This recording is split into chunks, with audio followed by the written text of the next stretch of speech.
metal, steel, and fire. Chains rattle, rains desire. Rose butter, sweat drips, raw wire. What's the truth? What's the show? Into the square circle, yeah.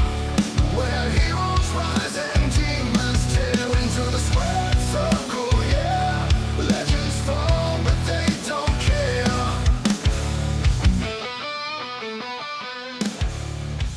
What's going on, man? G here, Into the Squared Circle podcast, where we talk about all things WWE SummerSlam on night number 2, recap, reactions, and review right here on the podcast. And thank you very, very much for listening on this special night number 2 of SummerSlam weekend.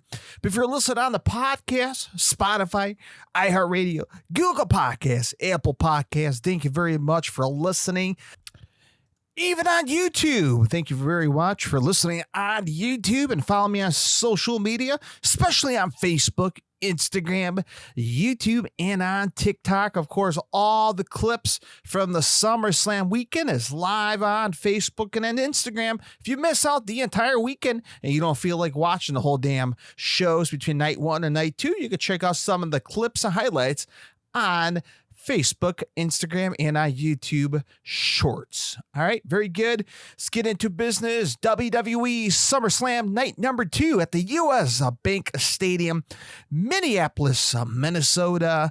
The current setup as 4:30 Central Time today, Sunday, August the 2nd. Russell Tix has reported on Twitter, 34,080 people jam-packed inside of the US Bank Stadium, which hold roughly around 75,000.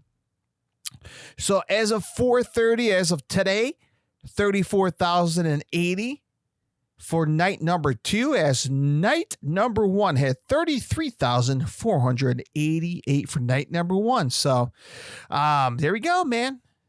30,000 plus. Jam-packed between both nights.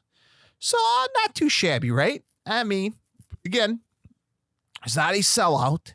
It's not 70,000 plus, but they managed to get roughly or a little over 60,000 for the entire weekend.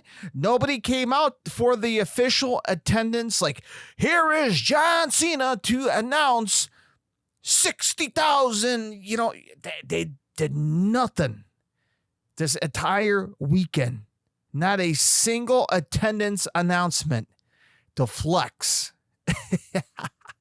Anyway, man, I just want to throw that out there. If you give a rat's ass or not.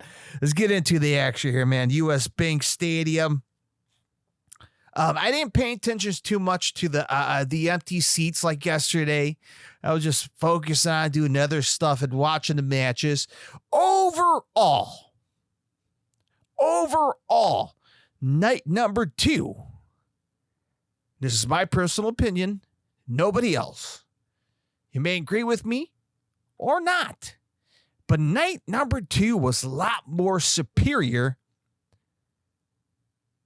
to night number 1 of the entire SummerSlam weekend. Yes, night number 2 was more superior than night number 1. If the WWE cut all their bullshit, eliminate some of the women's matches, maybe the LA Knight Sokoa match, the Bella Twins match, if you cut some of those matches, throw them on SmackDown, sprinkle them on Raw, and just put a great SummerSlam under one roof in one night, maybe it would have been an epic SummerSlam. But they decided to do 2. And they decided to start early, and they started to end early. I mean, I can't bitch about it, right? Can't bitch about it. So I can enjoy my rest of my nights on Saturdays and Sundays. And, hey, how about the first match, man? You see it all the time in Ticketmasters. You see it all the time on the WWE advertisement when they sell tickets. On the bottom of the advertisement, it says subject card to change or card subject to change, meaning they can change the card at any time, any place, anywhere. And that's what they did. That's what the WWE decided to do. Change the first match on SummerSlam night number 2.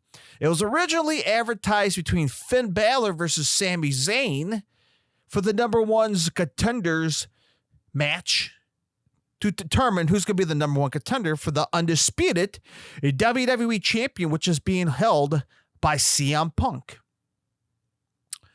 Now, of course, night number 1 yesterday, Nick Aldis lost to Gunther. Well, Nick Aldis got reinstated back as a general manager for SmackDown. And yet better, he decided to inject Gunther inside of this Finn Balor versus Sami Zayn. And he decided to say, you know what, man? I'm going to make this a fatal 4-way. And we got one more person that will be part of this match. And it was the return of KO himself, Kevin Owens. And man, that crowd lost their minds. They went bananas for Kevin Owens. You know, it's been rumored for a couple days now that Kevin Owens and Randy Orton are on their way back. They're on their way. And here they are, both guys making their way return on television. Even though Randy Orton got involved in the middle of the championship match between Punk and Cody Rhodes, Kevin Owens was physically inside of this match, making a 4-way style for the number 1 contenders match, meaning there's a more a favorable chance that Kevin Owens could win, or Gunther as well.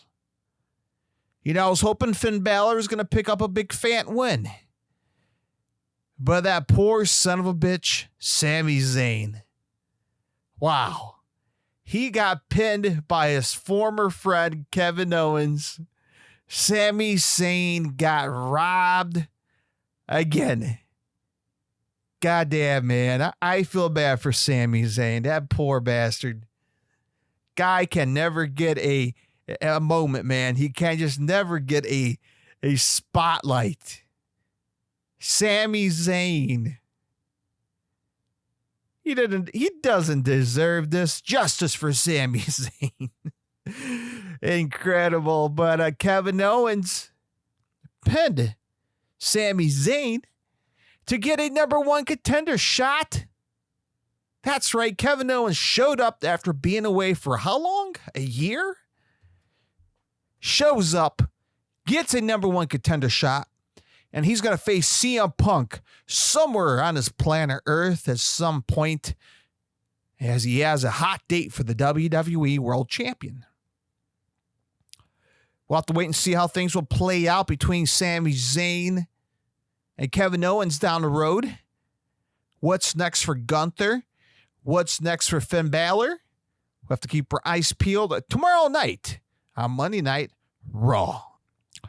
But congrats to Kevin Owens, your number 1 contender for the WWE Undisputed World Champion, and welcome back. All right, up next here, we had a singles match for the WWE United States Champion, the Lone Wolf. Baron Corbin, Big Bad Baron Corbin came down, strutting down that aisle, profile, you know what I'm saying? And he's going toe-to-toe against my boy, your boy, Tricky Williams himself, Trick Williams, alongside with the returning Little Yachty on his side throughout the match. Hard-hitting match. Baron Corbin showed no mercy. Trick Williams fell short. My God. But God almighty. Oh, man. Baron Corbin defeated Trick Williams by pinfall to become the new WWE United States Championship in a fast 9 minutes and 5 seconds of a match. How about that? Trick Williams losing the U.S. champion at SummerSlam. And what's next for Trick Williams? Will he come back for revenge against Baron Corbin this coming Friday on SmackDown? We'll have to keep our eyes peeled on that. But congrats to Baron Corbin and your new WWE United States champion. Huh? How about that? All right, up next, we had a women's five-way ladder match for the interim WWE Women's Champion. We had Chelsea Green went toe-to-toe against Charlotte Flair, Jade Cargill, Lash Legend, and Tiffany Stratton. Five-way style, ladder match style for the interim WWE Women's Championship. These ladies went to war. There was a time I thought Tiffany Stratton was going to get the title. And just trying to replay the match in my brain. I got bad memory. Well, long story short, man, something I did not see coming. When Michael Cole said on the commentary that Chelsea Green brought her entire family from Canada to be there to watch his match, there was a good indication right there, let alone, I think she's going to win. And God damn it, man, Chelsea Green climbed up the ladder. She unhooked the title. And ding, ding, ding. Chelsea Green's your new WWE interim women's champion. How about that, man? I put on Twitter as soon as that match finished, about damn time. Why so long? I know she's not your official women's world champion, but right now she is keeping that title, or at least the interim title, warm until we get the returning Rhea Ripley, the injured Rhea Ripley, back and 100%, and hopefully a future a title shot down the road for Chelsea Green. So, congrats to Chelsea Green, your interim women's world champion, and well, she's going to be defending the interim champion in the meantime until Rhea Ripley makes a return back. So congrats to Chelsea Green. How about that? SummerSlam moment. All right. Yeah, this match, I didn't give too much thoughts on it. Danhausen defeated Dirty Dom Mysterio. Human Money's on the pole match. Yeah. I know the Judgment Day was trying to get involved. Yeah, Raquel Rodriguez had a thong she was wearing. I trust me, I wasn't looking. Maybe I was, but somebody on Ringside posted a video on Twitter. Go check it out. Anyway, of course, the Mini-Housens got involved. Yeah, goofy, silly. Danhausen won. All right, let's move on next. Okay, this was a great match. I said it back on the previous prediction. This going to be a good match right here, man. And we sure in hell got a great match between both of these guys. What a match. What a war. How about this? Chad Gable defeated Penta. That's right. Chad Gable defeated Penta to become the new WWE Intercontinental Champion. How about, what a moment. What a match for one. What a moment. Penta was ready to do a Mexican destroyer on Chad Gable. He managed to block it. These guys went to war outside on the ring apron. These guys had a hell of a match. Of course, the match ended where Chad Gable got the ankle lock in Penta. Penta crawled his way back up to the ring ropes. He was ready to grab it until Chad Gable pulled them away. He actually wrapped his legs. Chad Gable legitimately hit the floor by even put more pressure with his legs on Penta's leg to make Penta tap out. What a moment. What a hometown crowd celebration. Chad Gable's family was there. What a moment. Chad Gable cut that same promo when he took off that mask down in Triple M, Mexico. My name is Chad Gable. I'm from Minneapolis, Minnesota. Here's my social security card. Here's my home address. He didn't say that, but yeah, it was a great promo, man. And Penta gave him his flowers, putting the new title around Chad Gable's waist, hoisting his hands up in the air like a respectable wrestler. That was great. Bravo. What a match. Now, the next question is the main event here. Roman Reigns and Seth Rollins. Can these guys top it up? Can they top off night number 2 from all the great matches we've seen from night number 2? Well, out comes Seth freaking Rollins, who, by the way, his entrance started off with the Shield intro. Alpha, Bravo, Charlie, Shield. And we get straight into the Seth Rollins song. I love his gear. It's flashy, it's big, it's meant for a big time party like SummerSlam. And he comes down to the ring. We had a lot of milking. WWE is pretty good at milking between entrances, trying to get that electric crowd, the patience, the anticipation.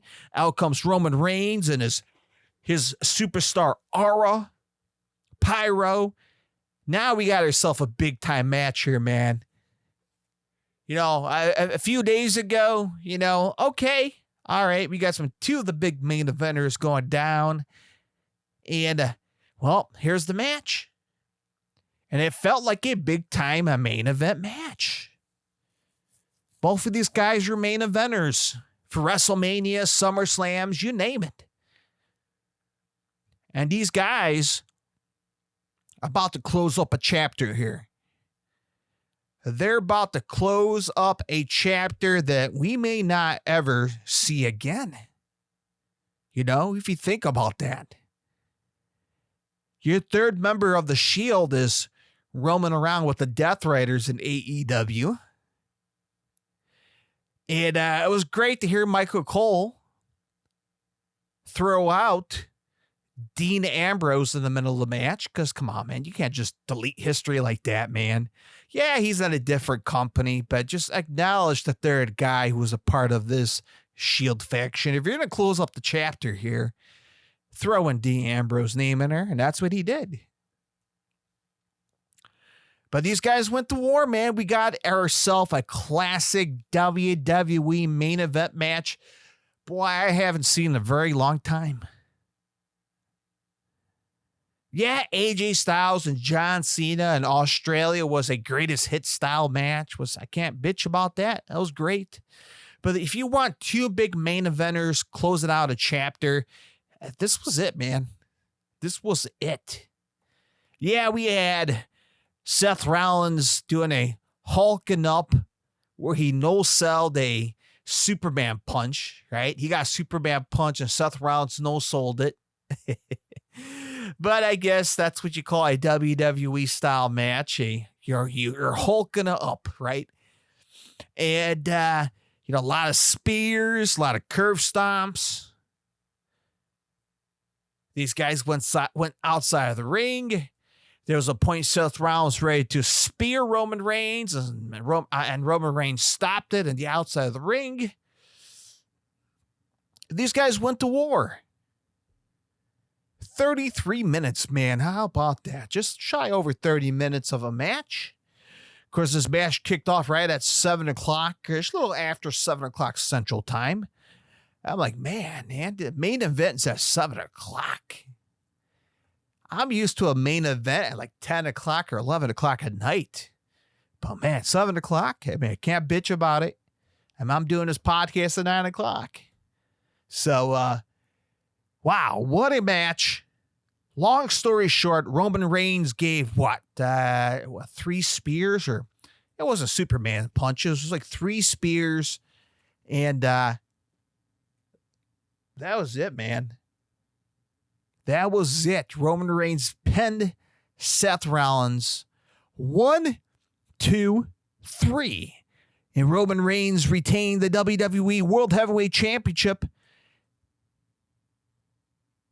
And what's more incredible, no interference, no nonsense, no bullshit.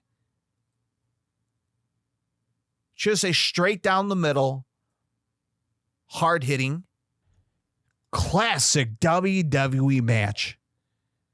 Wow, man. What a match. So if you want my personal opinion, man, night number 2 was just superior over night number 1. But overall, between the entire weekend, what I enjoyed was Gunther and Nick Aldis, Punk and Cody Rhodes, Chad Gable and Penta, and Roman Reigns and Seth Rollins. Those 4 matches alone were fantastic. I guess you could, if I'd had a 5th one, I'd be totally fine with the Fatal 4-Way with Kevin Owens just for that pop alone. That right there would have been fine for a one-night SummerSlam. If you want to make it 6, just take out the Hell in a Cell and just keep Oba and Brock. Like a last man standing or an I Quit match or something. That would have been a fine. But is what it is. This is what we got. Night 2 was fantastic. So there we go, man. WWE SummerSlam Night 1 and Night 2 is in the books. And if you miss out any of the highlights from SummerSlam weekend, go on Twitter. Well, more like go on Facebook, Instagram, on YouTube. And that's where you can find me on social media. You can see the videos. And hopefully you're able to check it out. Give me a follow and a subscribe. Thank you for supporting the podcast, or if you're listening on YouTube, as always. And then until next time on the flip side, hopefully the post-SummerSlam Monday Night Raw. We'll talk to you guys next time right here on Into the Squared Circle Podcast.